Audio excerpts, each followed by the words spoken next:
Yes, sir. What's the deal, everybody? It's your boy, I'm Mac, welcoming you to the Leisure Time Podcast Sports Talk, where we discuss some of the hottest sports topics going on in the world. Before or after you watch this video, please subscribe to the Leisure Time Podcast LLC YouTube page so you won't miss none of our content. Also, to those can't get to YouTube, please go download our audio versions or listen to our audio versions on Podbean, Apple Podcasts, and SoundCloud. Thanks. Yes, sir. What's the deal, everybody? And welcome to another episode of Lake Takes, where we talk all things Los Angeles Lakers. Huge, epic win last night versus the Milwaukee Bucks, 133-129. Best win we've had in a long time, especially the last 2 years, guys. You know, these last 2 years has not been sweet for us Los Angeles Lakers fans, right, guys? But to see that win and to see how determined our team played last night was truly something special to watch. Bucks were at full strength, right? Home court. Middleton back, and those kind of things have been recipes for Laker blowouts the last 2 years, guys. So I'm extremely happy, extremely excited about this team and how we can build off this win moving forward for the rest of the NBA season, okay? Number one, I think that we showed that when we're healthy and when we're determined, notice I said when we're healthy and when we're determined, right? And I want to kind of speak to more of the determined point, that we can play with and beat anybody, guys. See, health is something that you can't control, right? Somebody stepping on your ankle, you slip on the floor, probably hurt your tailbone or something like that, right? Those are things that you can't control. You can't control health. You can stress, you can do all those things, but ultimately, when an injury occurs, you can't control those things. But you can control your determination. You can control your determination. You can control your effort, and you can control your want to. And that's something that we showed and we've been showing, especially like the last 8 to 10 games, right, guys? We're playing some inspiring basketball. So kudos to Coach Ham, how he got into these veterans' ears and even some of those young guys' ears and got them playing extremely well. I will be absolutely insane if I don't start off talking about this player right here. Anthony Davis, right, guys? He has been on a monster stretch the last 8 games of the season, right, guys? Averaged about 32 points, but I'm not focused on the last 7 games. I'm focused on last night with his big 44-point, 10 rebound, 3 blocks, 4 assists performance that he had against I'm not even going to say probably, against the best 4-5 defensive combo we have in the league in Brook Lopez and Giannis Antetokounmpo, right? Anthony Davis has been playing like a man on a mission. I haven't seen this fire in Anthony Davis probably since his second year in the league with the New Orleans Pelicans trying to make his name into the league. But Anthony Davis, dude, I am so happy.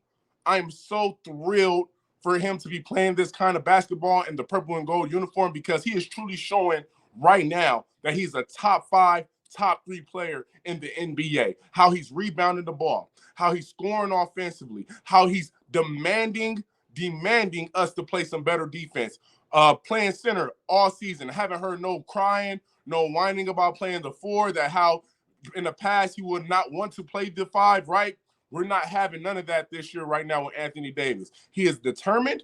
He is a man on a mission. And Anthony Marshawn Davis, you keep playing that way, boy, I'm telling you, you're validating that top 75 spot that you got last year. What I love the most about his game, too, is, right, guys, what separates him from a Giannis, what separates him even from an Embiid, per se, right, is his versatility. He starts the game off in the mid-range, shooting over Giannis, shooting over Brook Lopez. They start closing out. Now he starts driving to the basket, double clutch and dunks, right?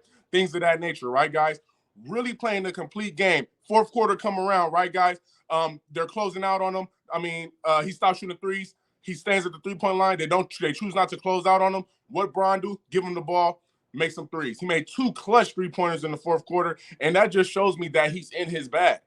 He's not shooting 5 threes. He's not just staying in the paint. He is showing his 3-level versatility, and I'm just loving how Anthony Davis is playing. I'm just inspired by him. And also, he made that clinching free throw to help us win the game. Now, it's very rare that this player gets outdueled, right? To me right now, Giannis Antetokounmpo is probably the best player in the NBA, right? Yeah, I know KD is good, Bron is good, everybody's good, but Giannis is the best player in the NBA. So for Anthony Davis to go into his house and play the way he played and to put up those numbers and to dominate both of them, because remember, Anthony Davis started at the 5, they had Bron at the 4. It was Brook at the 5 and Giannis at the 4. You know, they was taking turns guarding Anthony Davis, and he was cooking them up like some scrambled eggs bacon on Sunday morning. Right, guys? He was not playing with them boys. So, Anthony Davis, you keep doing what you're doing, brother. Truly inspiring. Now, I want to talk about LeBron and Russell Westbrook. Both of those players, their playmaking has just been truly special. See, I see now, and I hope Russ see now why he's coming off the bench instead of starting. When you have Bron and Russ starting, right, both two ball-dominant players, the offense don't flow as well. But now you got LeBron starting, right? He can start with the starting unit, play some point forward, get everybody set up, right? When he comes out the game, Russ comes in the game now, and he can do the same thing, and we can play Russell Westbrook style of basketball with the second unit. I'm just loving how both of those guys are playing. They're both playing, they're setting their teammates up, right? And they're just showing some unselfish brand of basketball. And this is the formula. Bron starts the game off, he's the playmaker, come off, Russ will come in, he's the playmaker, and they switch on and off. And when they're both on the floor together, Russ is more of the playmaker, right? And Bron can transform into a scorer. That's what I love to see. See, what we're doing right now, guys, we're making our recipe. We're making our recipe, and right around the end of the season, hopefully, right, we could toss this recipe in the oven, cook something up, and make it to the playoffs so we can ultimately, hopefully, compete for a championship. Because let's be real, being a Laker is not about just making the playoffs. Being a Laker is about winning championships. And ultimately, that's what me and that's what every Laker fan want to see is us winning another championship. Like I said, Russ 15-11-7, really impressive.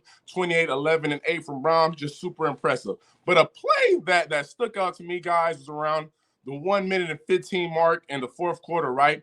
And it showed how these three's personality, these three mindset need to be geared to help this team win.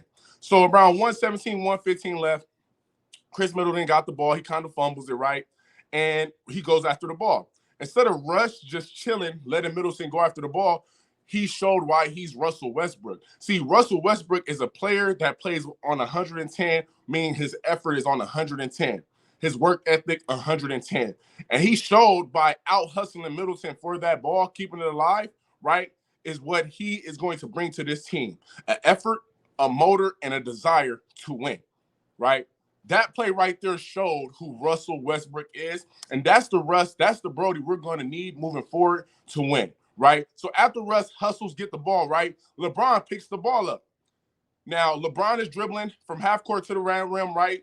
Probably could go do a reverse layup, probably could try to dunk on Giannis, probably could do a lot of things, right? But instead, what he did, he passed the rock to who? AD. And to me, it was kind of like a passing of a torch kind of moment, right? Right. I know that sounds kind of dramatic and extreme, but to me, that's how it felt like, right? Like, no, I'm Bron. Yes, I could probably go get this foul, but no, I'm going to dish it to AD. AD, because you're the man now.